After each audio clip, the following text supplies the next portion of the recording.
Oh Live no. without a wire. This is the fantastic stuff. Hey, hey, hey. So everybody who's out there, Christian and I are here live from OpenLMS.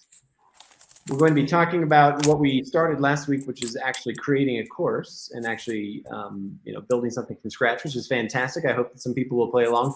But we're going to start with, one of those things in technology that happens a lot, where sometimes things don't work the way you want them to. And so Christian's going to put out the World Cup 2020. So I see there's a couple of people online. We're happy to have you join us as we did last week in this conversation where, like I said, we're talking about, Chris had this crazy idea last week that we wanted to build a course. We are a part of, OpenLMS. This is the company that we work for. And we are a huge service provider of learning management systems. And that's what we do. And we talk an awful lot about, what can we do, best practices, in terms of building a course, creating learner engagement, understanding analytics, these kinds of things over at the eLearn Success Series, which, we had our design session on February 23rd, which was fantastic. We had, a couple thousand people show up and join us there. Our instructor session is going to be on May 4th in the United States, May 5th in Australia, the Asia Pacific time zone. And then we have our EdTech, our Data Nerd session on July 20th and our innovation session on October 19th. So hoping that people will come and visit us and, play a part in those things as well. But one of all of that was to say is that we talk about this a lot. Chris and I have written about it. We have created information products around it. We have interviewed. Literally at this stage right now, the eLearn podcast has 100 episodes that where we've interviewed learning professionals, not published but recorded, and we've never built one together. We've actually, I don't know. Have you ever? I mean, I've built courses in other learning management systems, but have you ever built a course, Chris? Hello, can you hear me or still Yes. nothing? I can hear you just fine. Yes. Oh, okay. Oh, great. I think we solved. I think we may have solved the problem. Somehow. Okay, that's really, really You did it with amazing. that as you were writing with your pen and paper. That's what you did. Like that was like the magic that saved the technology, the old school technology. Yeah, and I feel in a very similar position to you because I have been a tutor. I have been a monitor. I think the closest thing and the thing I'm like the most proud of is I used to be part at the university of a group.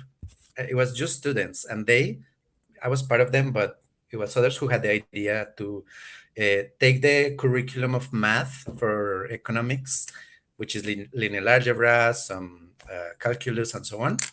And alongside these topics, we would do a computer lab using MATLAB. I don't know if you're familiar with MATLAB, like Sure.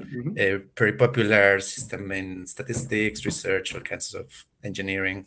So we would turn a lot of activities that were supposed, like find the derivative of whatever.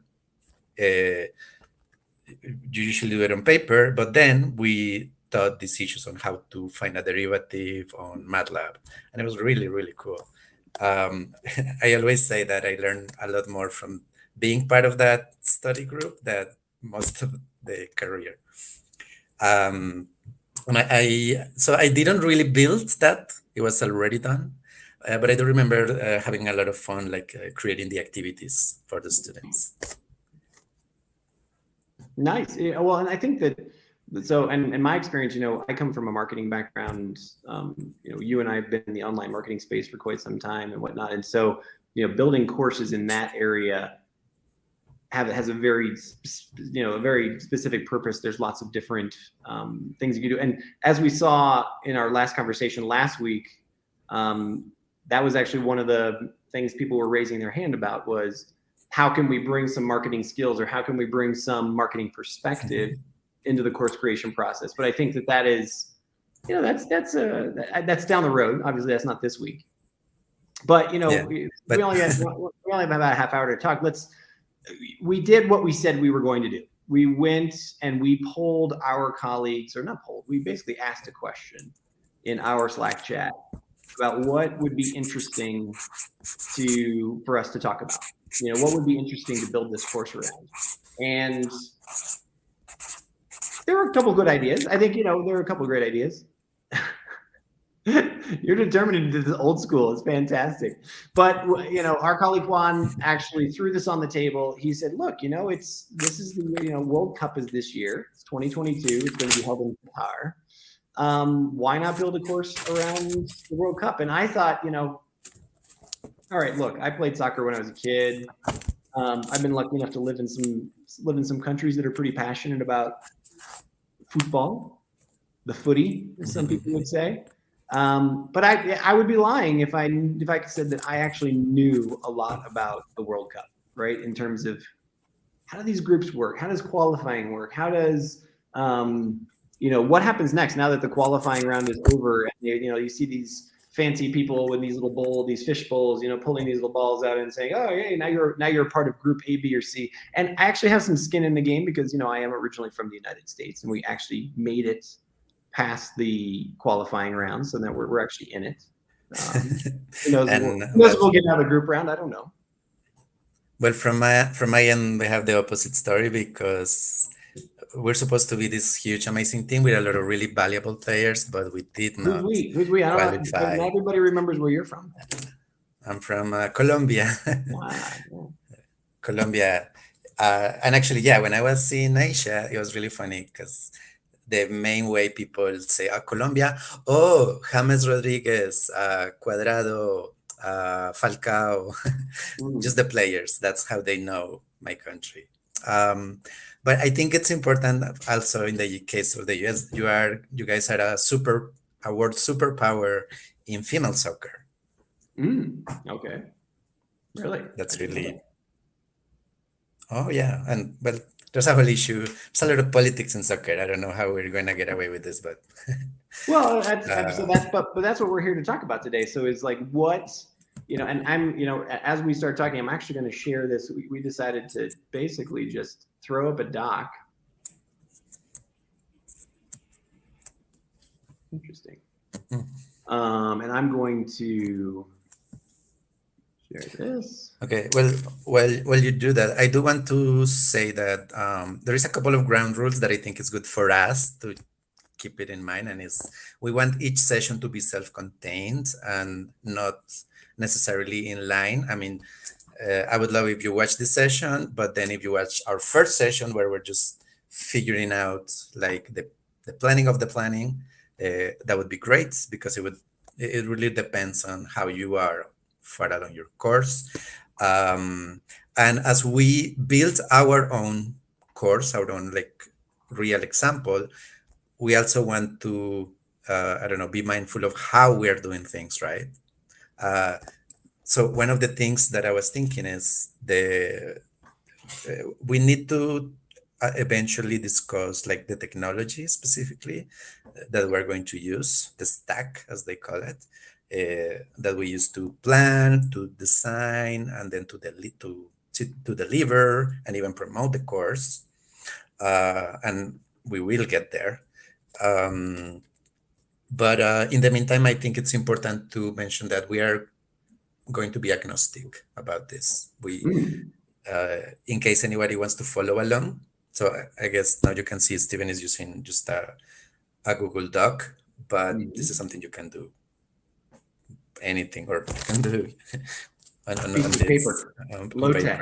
Yeah. Which, you know, I think there's Low-tech. not a surprising, but there's a huge number of people who prefer the low tech tools as well as high tech tools. So, and remember, you can play along. I just want to make sure that people understand that as well. You know, if you're watching on Facebook, if you're watching on LinkedIn or YouTube right now, you can contact us through the chat. So you just have to put a comment in the live chat. And we had a pretty lively discussion last week, and we'd love to hear that right now. So let's kick it off, Chris. I mean, we stumbled upon this topic thanks to our colleague Juan. As soon as he put it on the table, it seemed brilliant to me because there's so many different angles, and not only will we be able to potentially show off different pieces of the technology, of technology, of online learning technology, but we also have different ways to, we could have different topics to show different ways to assess, or we could, run scenarios, or we could, have a peer activity. Like we could do a workshop. There's so many different things that we could do in this topic. And so we actually got to kind Yeah. of narrow it down. Like, where are we going to start? And for me, the place where I would always start is, why the heck are we even doing this, right? This is classic. I mean, it's marketing 101. It's like, what is the outcome that we want to achieve? So I put that question up there and I pose it to you. The question is, when a learner completes our course, they will be able to do what? To be the new Maradona. Yeah. I mean, you could say, you could brainstorm almost anything, right? You could say No, they will play it's soccer. hilarious Well, because, I mean, as you were describing it at the beginning, I say maybe we found an easy topic because it is for many people it's easy to get excited about football, soccer, but we're talking about online here. So how do you teach soccer online? And I know that is a very common challenge for many people. How do you teach? I don't know. Um, Kinesthetic topics or elements um, or what is the limit? I mean, how much can we push a physical skill, something like that, through online means? all right. Yeah. Another great thing about this topic is that it's viable for a fairly long period of time, right? There is an evergreen quality to it. Like, obviously running up to November when the World Cup will actually be. During the World Cup, while I think Christian accidentally pushed escape, so he won't be here anymore. But as I was saying, so during the World Cup, during those weeks, that will be something that we could talk about. And then after the World Cup, coming back, looking back and seeing what's happened, have a historical perspective, that kind of stuff. Those are all things as well. So where do we start with this? So, as I think it's, obviously we don't want to have the topic, nobody's going to be able to play football or soccer when we are. But I mean, when we're done with this. hang But on. like, what are potential things? Like, I mean, we could just I'll start us off. Like, it could be the history of the World Cup. Yeah, I mean, there's two things at the top of my head that I mean, full disclosure, Colombia is like everyone loves soccer, and every Colombian guy loves soccer and knows how to dance. I'm neither of those things. But I would say the two reasons or the two things that make me see this could be interesting is one, the tactics of it. Like how do you set up a strategy before, and how do you assess? So it would be playing, but playing like from the coach's point of view, or playing the game, which as I find out, it doesn't. When you set up a strategy, you have to plan basically like for a season for many reasons, and many reasons that I don't know, and it would be really fun and interesting to get into that. So that's the reason number one for me, and the reason number two is sort of the the journey of the soccer player. And I'm thinking a lot about this player, Luis Diaz. Like a newcomer, but he was recently signed up by a big club in the UK, by the Liverpool. And even though our team was disappointing, he was like the shining star, and it's really interesting because you would hear his name a little bit a couple of years ago. Like he was like in the national league, and he would do very well. He became, I don't know if he ever became like the top goal scorer, but you saw that somehow he ended up gaining visibility, and then he was drafted into the team, and because of the international matches with the national team, he became known by this whole industry, which I also don't know, and it's exciting. this whole industry of agents and Mm, brokers and mm. teams who are scouting, and I think I would really like to know how that works, or But uh, give that a name. What do you mean? That network of agents and well, I don't know. I don't know. It makes me think of this fantasy football that people play, okay, or sure. fantasy, Hmm. but because you do need to know those kinds of things when you build a team. And well, I've never played that, but how would you call that? Uh, like the career of a soccer player, or Hmm. how, how does like career planning for soccer players?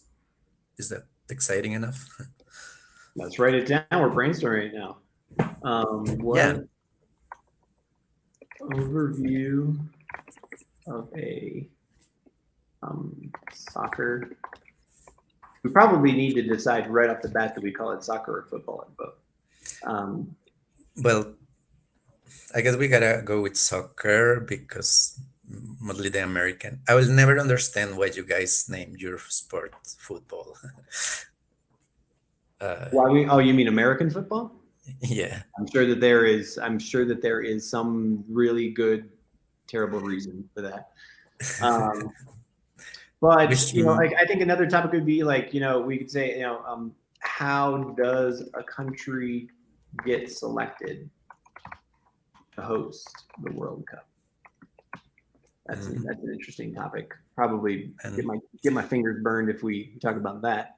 Um, but it's that's like why is it Qatar this year? It's kind of like the Olympics, right? What's the process behind the committee, the bidding, the proposals, the billions of dollars of hey, we're going to build stadiums and that kind of stuff. Um, there was a teacher that I had, and he said that FIFA, for many reasons, could be like more powerful than the United Nations, because FIFA has like over 200 and plus members, whereas the UN has 193. There's mm. there's more nationally recognized entities in FIFA than in the United Nations. Um, and you Let's see, get them to leverage some power. Then start getting some global climate change stuff going on, right? uh, yeah, and like countries that are sanctioned, say, they still meet each other on matches and so on. Sure. I mean, and that's another, you can like another great topic is like, it's like alternative, um, what is it, outcomes or results from World Cup play. Like,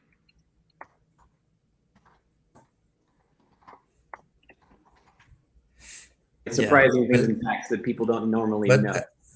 wouldn't that be within the first topic, like a subtopic for history?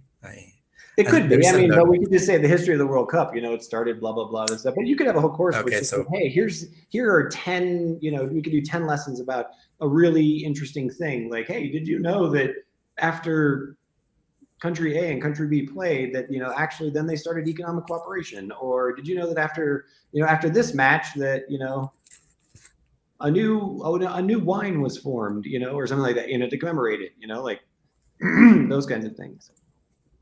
mhm, yeah, Um, what other, we need to get more creative here. I I think I mentioned to you that again, Latin America, they love soccer. They have always, to the point that you could actually argue there is like a subgenre of literature about soccer.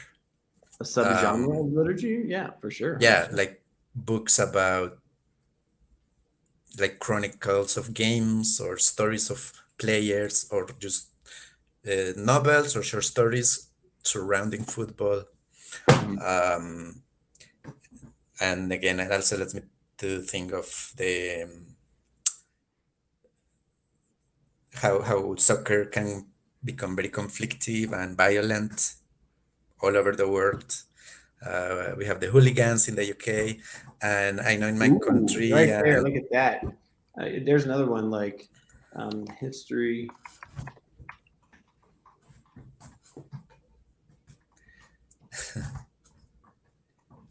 we would call it in here barras bravas. Arras?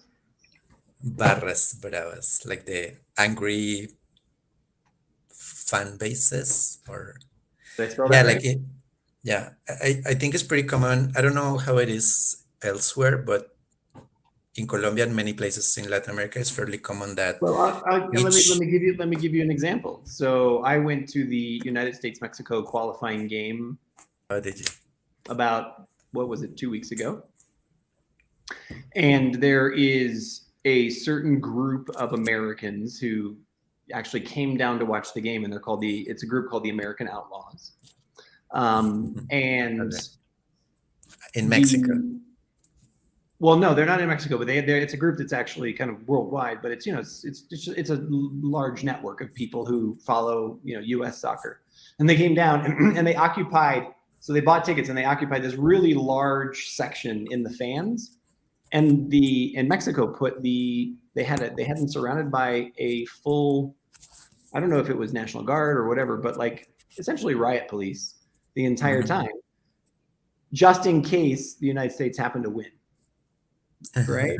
And Yeah. just to prevent any like, but that kind of just shows you the hooliganism, probably both ways, right? Like No, of course, I don't want to think that. Like it's like, I mean, these were people who were shouting and screaming and singing and doing all of that stuff, just as much as any Mexican would. So it was but that was just the only section I kept looking over from where I was, and you could see the ring around, kind of interesting. Yeah, and in Latin America they have a lot of rules. Like each fan base has its own section of the stadium, and you only have a certain time slots to get in, so they don't match, and the same on the way out. You cannot you wear a jersey of the opposite team Oh, if and you're yeah, the rule, going. you can't wear a belt into Azteca Stadium. You couldn't wear a Okay. belt in like that. That's like, so we have a Yeah. question from Lisi Jarve, and she says, how is Hi, soccer connected to Lizzie. Good e-learning? to see you. Yeah, we've met before.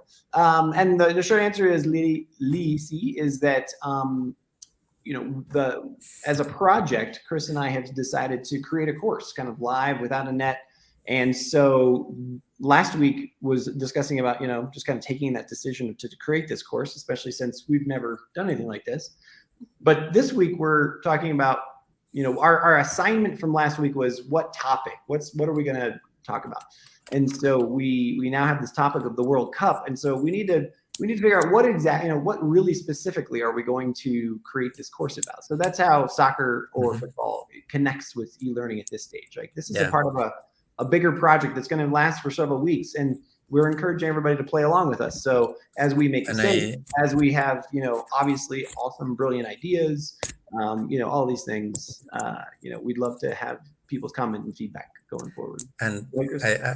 I would also add that one of the goals here is that anything that we do in order to get this course up and running is going to be live streamed. Like we're not we're not going to do any planning. I mean, we did have like we came up to the topic of the course by just running a very quick survey on the Slack of our company. Right. But barring that, everything that's going to end up being the course is going to be streamed live here every And Wednesday. as we're streaming it, if anyone who's listening right now does have ideas about like interesting aspects of the World Cup or interesting aspects of soccer or things that you've always wanted to know about, or maybe something that you are a true subject matter expert in, you could throw it on the table, throw it in the chat there, Facebook, LinkedIn, YouTube, and we'll take it into consideration. And then by the end of this conversation, we're going to figure out how are we going to narrow it down to one of these, and then we'll take our next step about building out modules or building out other parts of this. Yeah, and I mean, I was very like nervous about because I mean when you set up to build like a structure of contents, and we haven't gotten to like things like competencies and so on.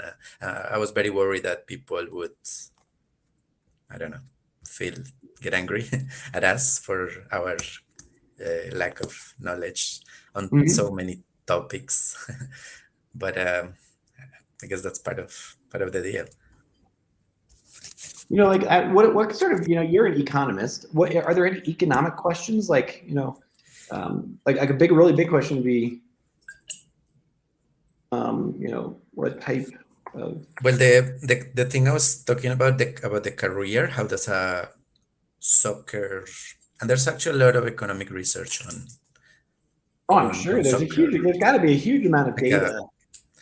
economics. There's like, for example, when there's a World Cup, you see the economic the newspapers match countries like by economic indicators, things like that.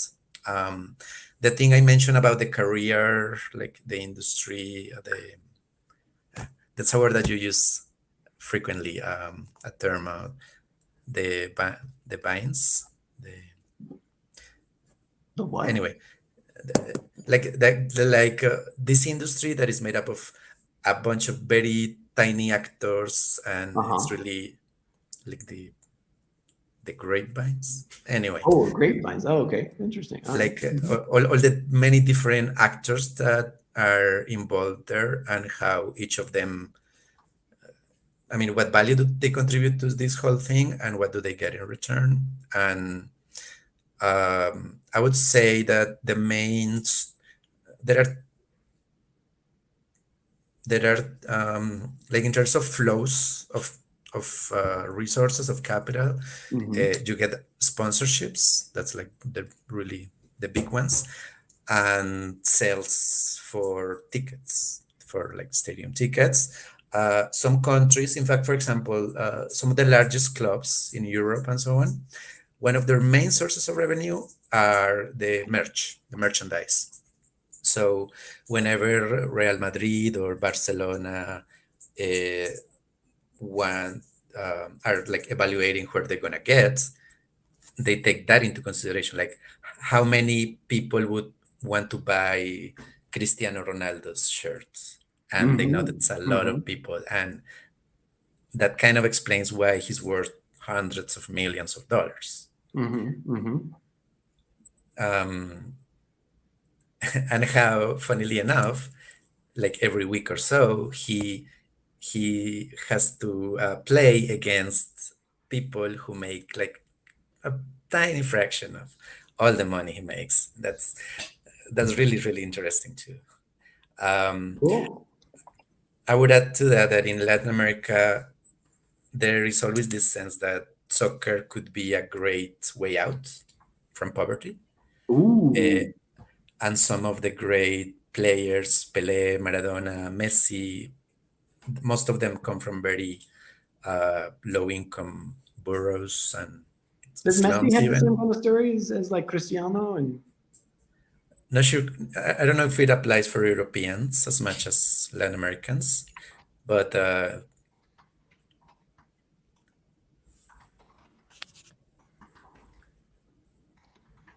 I see a message from Lizzie about Ukraine, whether it is too political, uh, No, and I and, mean it's and illegal. It's just we already made our choice, and at the end of the day, I mean, but this Ukraine would be interesting, and you could do all kinds of things about Ukraine, about the history, about the people, about the food, about the culture, about all kinds of things. But that's not, we've taken choice on it on the World Cup I topic, mean, which I I would will say even more people are interested in the World Cup. So now I would say two things. Lizzie, if you want to launch a course, I would love if you tag along with us and build a course out of Ukraine. yeah, that's And actually something, Christian. I'm really glad that you brought that up because that's something we talked about as well. Like you can play along with us, right? You can. we want you Um, to. yeah, we actually really would love it for people to go through the same process of, okay, let's build a course. What's my topic? What are the actual learning outcomes that I want? What platform am I going to use? And as Chris said, it can be totally agnostic. You don't have to come to OpenLMS. We'd love for you to come and do that, but Mhm. um, you can use every platform, and we just kind of see what's the ultimate end game, because we're going to be going through technology, platform, assessments, analytics, and then how do we get the word out? Like, how do we, bring people to this course? How do we get them to show up and be interested and sign up for it? Yeah. You know, And we but want the them. other thing is that, funnily enough, right now, for many reasons, there is a lot of overlap between soccer and the Ukraine and Russian conflict. There is, in the UK, there is this oligarch, this Russian oligarch, Mm-hmm. Roman Abramovich. And he Uh, owns one of the clubs, doesn't he? well, I'll have to read up on that, but basically, the club has been, what's the word? When you, like, same as with all these yachts and stuff, confiscated, basically. That's right. So he cannot, I mean, they cannot take the ownership out of him, but he cannot sell it, and he cannot have like any contact to them. Uh, Mm. it's not clear. It's not completely clear to me which side is Abramovich on. It appears that he was trying to do. He does have some relationship to Putin, and he was trying to do some brokerage, because he was involved in like a high level meetings with some Ukrainian officials for negotiations. And then last week it came the news that he had shown symptoms of poisoning, Mm-hmm. along with a lot of the negotiating team from Ukraine. Even though they've never been in Russia per se, the negotiations take place in Belarus or Turkey. Um, but it feels like there's some actor there trying to sabotage the negotiations in which Abramovich, which owns a soccer team, is involved. Interesting. And another link that I know of is that there's a couple of Ukrainian players in the league, in the European leagues, that just get very heartwarming ovations from the audience. And if you a lot of European teams have Ukrainian players, so the fans take Ukrainian flags to the stadiums. And even if they're not in the team, but there's always all this show of support for what the people in Ukraine are going through. A lot of the Ukrainian players, they do a lot of advocacy. And again, this is a soccer course. This is not a Ukrainian course, but uh, I just wanted to say that the way the social media is playing a role in the Ukrainian situation is incredible for a lot of things. We actually wrote a little article about it on LMS Pulse, and Mm. on how Oh, uh-oh. Chris, what happened to you? universities right now. Um,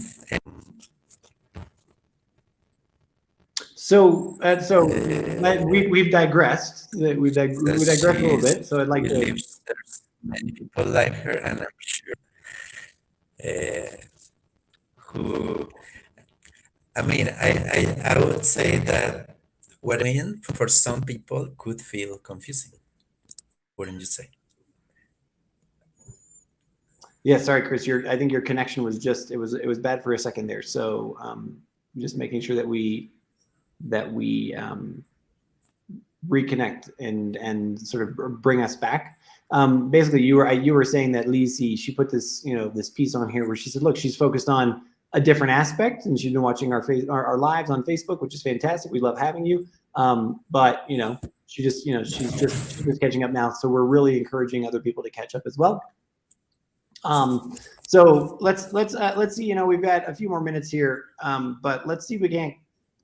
What other aspects could we approach this from?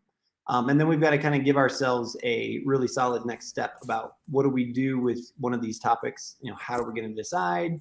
Are we going to put a poll out there? What are we? Are we going to again just quiz our internal staff about this? What do we want to have happen? So we've got right now we have like a historical topic of the World Cup. We've got like an individual player look kind of thing. As you said, overrule of a soccer or a football career. How does a country get selected? So the selection process, like a sort of a breakdown of what the selection process is like. Surprising alternatives or results from World Cup play. Hooligan, a history of hooliganism. Again, another history topic, but one that's very specific. What type of economies surround the World Cup? So this could really be broken down into any number of topics, as you said, sponsors, merchandise. Like for instance, like is there? I'm sure somebody's done research like what is just the travel, like the tourism that comes to a country because of the Oh yeah, you know. that's always a huge topic whenever. Well, it's really related to the selection of the place. And I just thought of another thing, like the Champions League, which is like the biggest club tournament in the world, although it's European based. They always choose like a city every year where the final is played, regardless of who are the winners. And of course, Moscow was going to be, I don't know if this year or next year's uh, place for the finals. Hmm. And of course, it's no longer the case. Um, I think one thing that I'm wondering that maybe we're looking into is the professional or I don't want to say bureaucracy, but there is a lot of white people, white collar people uh, in all the countries.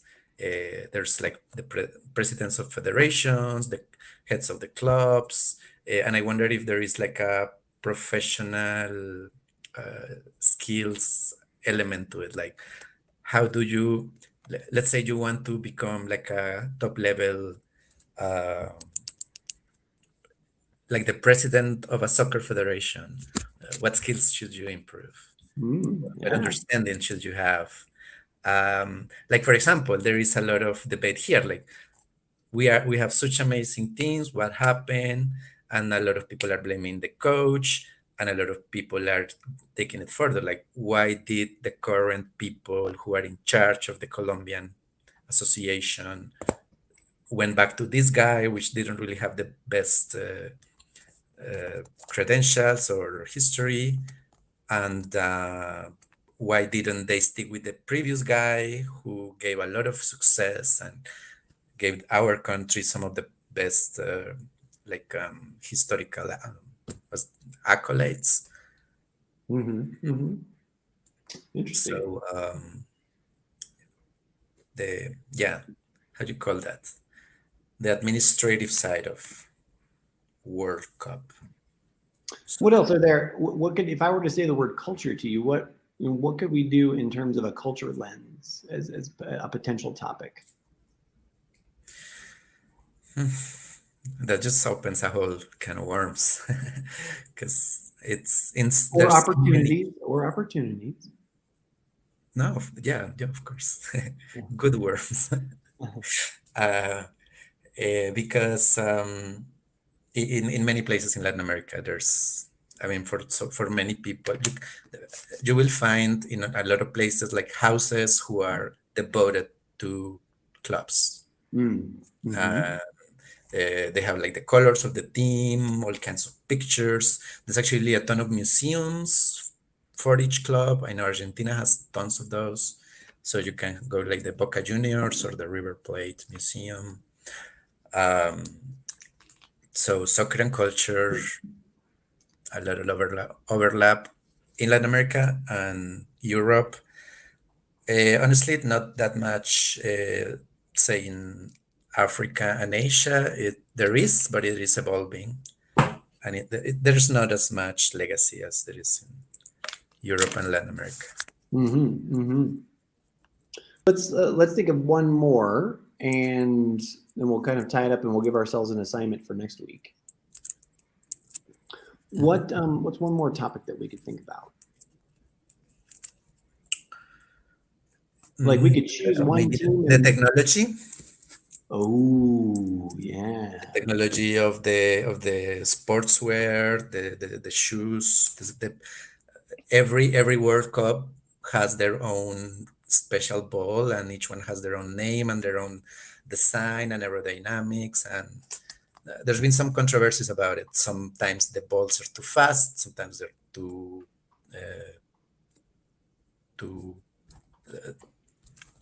well slow. Uh, Ed, like, okay, let's put a pin in it there. I really like that one as well. There's a quite a lot to learn about the technology behind, because you can interpret that in so many different ways. Of, like you just said, where just look at what did a soccer shoe, a soccer trainer, whatever you want to call it, look like 50 years ago as opposed to this year in 2022. Like, what's changed in that technology, like in terms of watching the World Cup. What's obviously the advent of the internet and live streaming and whatnot. What's changed in that technology. What's changed in terms of, I think, interesting controversial topic in terms of reffing. Like, I know that there's a lot of conversation on, do you use replays, and do you have laser devices that determine whether or not a goal has actually been had or not. Lot of really interesting niche topics there. So let's tie this in the book, Chris. What are we going to do for our next assignment? Like, what's the assignment that we're giving ourselves for next week? Well, actually, it'll be in 2 weeks, because next week we won't have a session. Yeah. Well, I want to. I don't know. I'm thinking about competencies, and that would maybe tie us with the things like assessment. And I think it would be good to pick up on the lenses that we discussed the first session. I've thought of dozens more lenses to apply to this, to make sure that we're going in some interesting direction. But honestly, I don't want to think of homework in sense of we have to do something, because things have to be done online. Right, I guess, but what are we going to prep for next? I mean, I think we need to at least take the decision offline of what will we choose as the topic, at least the overarching topic, and then we can talk about, okay, so let's just say that we choose, I don't know, tourism, right? Like, so what are the subtopics, and then you can talk about what are the competencies that we're actually going to concentrate on. What's the end game, and that could be our next conversation. And then start applying those lenses. Like, how will we assess that? What does actually success look like in this course? Is it just watching it and going through? And do you have to answer quizzes? Do you have to create a project and then turn that in? Do you have to connect with somebody else around the world who is in a different country and have a peer-to-peer conversation around? Like, there's lots of cool things we could do with this. Yeah, exactly. So what would be the coolest thing that we could do? Yeah. Well, let's agree that I think for this case, we're going to put a poll up in our community, and you can see it there at the bottom of your screen, but I'm going to type it here as well. You can go to learnsuccessseries.com network.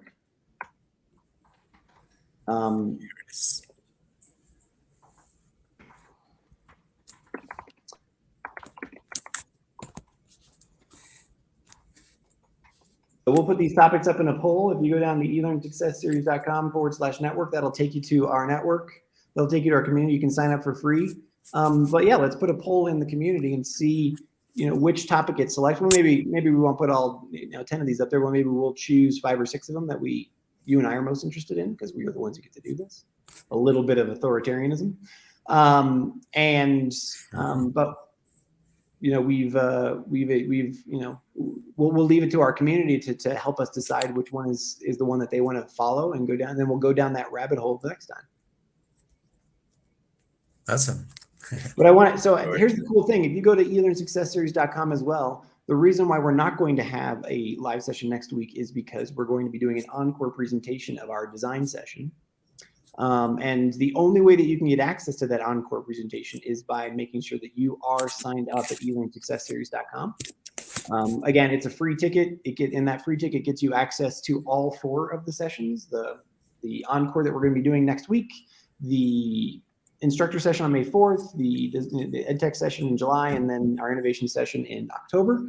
So I'd encourage everybody who's listening to go over and sign up now, because we'll be sending out emails next week about how to access that Encore. It'll be available for 24-ish hours. I think it's a little bit more once it actually, the whole thing goes around. But you'll be able to see all of the sessions and whatnot, and it's a great way to just sort of get in the mix, but then also come and vote on the poll in the community. We'll go from there. Yes, please join us. See you there. Lizzie, everyone, look forward to see your courses. So sounds good. Thanks a lot, Chris. Talk to you later. Thanks. Ciao.